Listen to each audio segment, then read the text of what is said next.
But I can promise you, anybody who's gone through losing a life partner, and sorry, ladies, most of you will. Most of you ladies out there will have to go 5, 10, 15 years without your life partner. You will lose him before you say your goodbyes to the world. You will. You will lose him before you say your goodbyes to the world. Y'all notice that our rug is not there. It's out on the concrete where Jamie has spent all morning spraying it off. And do y'all want to know why Jamie has to take our rug and spray it off? It's because this goofball right here, he comes up, he wants to come in the house because he's hot. And then he can't just come in the house like a sweet little guy. He has to start all that goofy stuff. And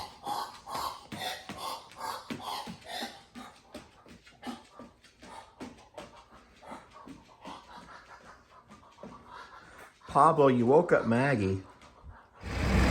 That would be my friend Terry. That's my neighbor. Jamie says that he and I are swinging our by showing off all of our stuff.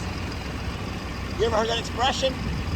Yeah, what are they showing off? This would be Terry showing off with his big old fancy truck and his trailer with 20 rows of beautiful hay. Yeah, today Terry wins, Jake.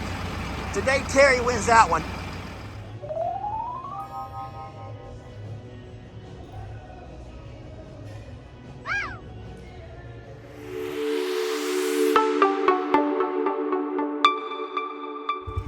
Come on, let's go! These littles enjoy getting out and about. They like taking these little trips every day to do a little foraging. It's too hot for the pigs to come out. The pigs aren't going to do it. But sometimes it baffles me the things they find themselves doing instead of actually foraging. Seriously, sometimes it will baffle you the things it's kind of like if you were a prisoner, and you know how they give you that? Yeah, they give you like 1 hour a day in the yard. You get 1 hour a day to get out of your cell and do stuff. And it always baffles me when you see these TV shows where these prisoners walk outside into the yard and they just go sit down along the fence, or they lean along the fence. If you get 1 hour a day, seriously, if you get 1 hour a day, wouldn't you want to really enjoy your hour? That doesn't mean we're going to eat our tripods necessarily, but live a little, enjoy your hour. And then you could take this into a whole lot bigger, deeper meaning if you wanted to, knowing that as we get older, our life gets a lot shorter. I mean, our days are numbered, everybody. Seriously, our days are numbered. You know that our days are numbered. So when you do have a good day, when you feel well, I don't think that we should spend our good days, our moments, those few moments that we have left, wasting them away at things that do not make a difference in adding to our legacy. And so I joke all the time about don't be a PPat, don't be a PPat, don't be a PPat, don't be a PPat. For those who don't know the story behind that, a lot of folks get mad at me. A lot of folks get upset with me for making references to PPat, who was my grandmother. But she was my grandmother who had gotten to an age where she had just gotten bitter. And listen to me, I'm going to say this, and you can be upset if you want to, because there's not a lot I can say that doesn't upset somebody. But in my opinion, she had no reason to be so bitter, because she has 3 healthy children, all of which are successful. Don't make me go through all of the different things they do in life, but my mom is one of them who chose to be a housewife, who'd been married to the same man for all those years, who had raised 4 children, 16, I'm trying to think how many grandkids and great-grandkids, and yet PPat was just a bitter lady. And There was nothing you could do to make her happy. Nothing. She just chose to live her life angry at the world, sitting around watching the news, trying to find things on the news that could make her even more angry. And oh, I'm sorry. You're okay. You're okay. I thought that I heard someone eating on one of those plastic flowers, and we're not going to do that. They can do all they want to do, but they're not going to mess with the cemetery stuff.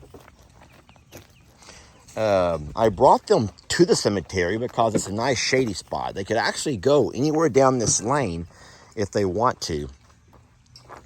So listen, if you think that I'm the only one who makes the PPat reference, you're wrong. Even my own mother, guys, my mom's brothers, who were my uncles, my dad, there's not a person who lives on Morrow Hill or any of our neighbors who live around here who did not know PPat as being that kind of a person, who was just a beat up old grouch who would sit there in her window and peer out and just look for things to be mad about. And if she couldn't find it out the window in one of us kids or in one of, something or another, then it would be mad at whoever's on the TV, be mad at whatever's going on in politics, be mad at the church, be mad at anybody. And so a lot of times when we're reading comments, and yeah, I know what you're going to say. Man, there's going to be 100 people say, you shouldn't waste your time reading comments, Lester. Don't waste your time on the comments. Guys, that's why you allow comments, because you like to engage with your audience. I want to engage with you. I want to engage with you. But there's no way to engage when you purposely, there we go, Ringo. Go ahead and take a walk to the good stuff, buddy. Guys, if y'all could spend a few minutes following your leader across that pasture of grass, there's some really good stuff over there. Follow your leader, Shirley Bird. There you go. Be a good girl. And then these clowns. And so ultimately we sit there and we as we get older, especially, I speak for me. I'm 50. And so I say getting older, but it doesn't really matter at what age you start. Trying to create and build your legacy of not so much what you want to be known as, but you sure don't want to be known as something. And so if you do find yourself realizing to yourself, you know what, I'm being quite the PPat, I'm being quite the grouch, I'm being quite the cynic, I'm being quite the, it's not too late to change that. It could start with a simple phone call or a text to someone you haven't spoken to in a while. It could start with a simple comment, a compliment. It could start with smiling at the person who pulls up beside you at the stoplight. And you're saying, Lester, I don't need to be preached to. I don't need to be preached to. You don't know why I feel with the grief that I feel. You don't know why I am the way that I am. I don't. We all have different stories. We all have different chapters of our lives that made us, and who created our novels. But I have told you guys this before, but even at PPat's funeral, the fella who spoke, the pastor who led the services, made a reference to, and I would be very, very, I don't want to misquote what he said, so I'm just going to kind of paraphrase in my own words. But he made a reference to getting older and not finding the same joy in life as what you did while you were younger. And so, my friends, as you get older, and I only speak for myself, I have a knee that pains me daily. It makes it to where I can't sleep a lot at night. And so, many times I wake up and I'm tired. I wake up and I'm tired from getting a horrible night's sleep. I look out and I see the grass is dying. There's dry grass. We haven't had rain in months. And I worry about these babies with their diet and the way that they've all gained so much weight, unhealthy weight from the overfeeding of grains. It's hot. The heat index is about 108, 109. It's so darn hot. And I'm sticky and I'm sweaty. And you know, there's so much to do. There's so much to do. We have, you know, moo keeps getting out. We can't get that gate or that fence fixed. We have so many small jobs that we need to do and we want to do here at I'm a Survivor. And then we have Longhorn Lester's. So what I'm trying to say is, it's not about me right now. I'm trying to talk to you about me and about us, really. There's a lot going on in all of our lives. And there's a lot of things we could look at to be upset about. Thank you, Sissy, for being sweet. Laverne, you're a jerk. Did y'all see her hit our little Sissy for nothing? There's, you know, Joanne over here lost her husband, her life partner of all them years. She lost her partner of all them years.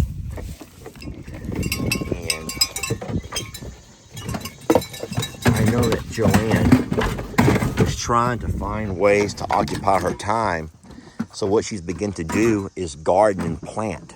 She got on her front porch. I know you can't see it from here, but Joanne has begun to try to find a way to not only take her dogs out for little walks every day, but she's trying to find ways to keep herself busy by planting. Her porch there is full of all kinds of plants. And so those plants give her a role to perform. She has to go out and water every day and fertilize and weed and just care for.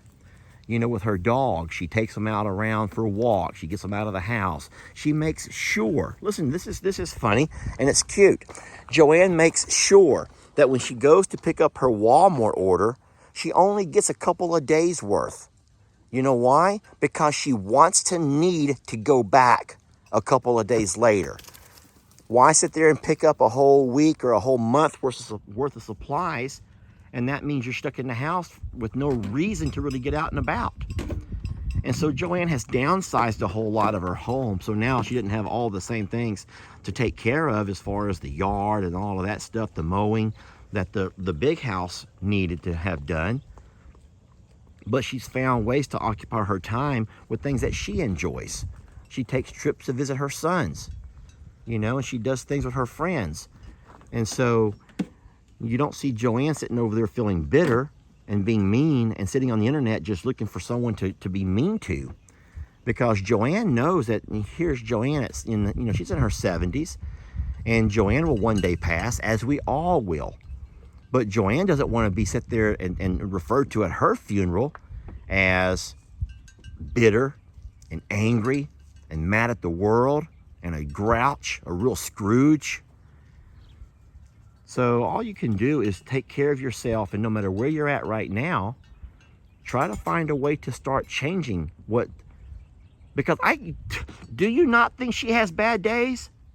Do you not think that she has bad days? I can promise you she does. And I only know a small portion of Joanne's life right now, a very small portion.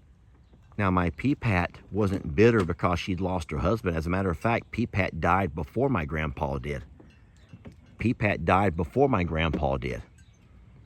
And so even my grandpa, the last several years of his life, his memories of his wife was just a bitter, mean, grouchy lady. Now, my grandfather wasn't. I'm referring to my mom's parents. My grandpa, we called him Pops. He was never grouchy or bitter. He would watch the news just like she would. He had just as many aches and pains and arthritis and medical issues as everybody else does. But it's just the way we look at it, the way that things that we try to turn around. And so here I am sitting here at our little family cemetery, and I can sit there and I can easily think back to both PPat and Pops. And you want to know what's sad? I can't remember not even one happy moment, happy day with my PPat. Not one. And I think about my Pops, and all I can do is think of, he was the most spiritual man that I ever knew. He was the most, what's the word, empathetic. He took time to listen to you. He didn't talk over you. No matter what was going on in your world, he took time to listen and to try to put himself in your shoes and try to give you advice and lead and guide. He found ways to smile. He'd say, God bless you. He would let people pass him up in line. He was just a very loving and a good man. And he contributed so much to the world that we live in. And he made the world a better place. He made the world a better place. And then I turn around over here and I think about my dad's parents. Nanny and Pops. Nanny and Pops. They made the world a better place. Even when they got down with cancer, even when they began to get eat away with cancer. You know, my grandpa, we lost him about 15 years before we lost my grandma. And in those 15 years, Nanny worked. She built this. All of this that you see around you. There was not a tree one. Not a tree one. Every tree that you see here was planted by my Nanny. I know I talk a lot that I walked along beside her. I did. I stood right along beside her, and she and I walked this lane. We mapped it out. We planted trees. So she devoted her time to beautifying this area for my grandfather and for all of the future Morrows who would die and want to be laid to rest here. And look, my friends, she made a beautiful place. It's unfortunate now that we don't have the pretty green grass like we normally do, but she made a beautiful thing here. And so when I think back about Nanny, I think that I'm flooded with tons of great memories and tons of great memories, tons of great memories. And I see how these three people over here added so much to this world that we live in. They added so much to the people around them. They added so much. They have true legacies. Now, they weren't world leaders, y'all. But you don't have to be a world leader. You don't have to be anybody of great significance and power and nobility to be a good person. And don't y'all realize that that's what the world needs, is just good people?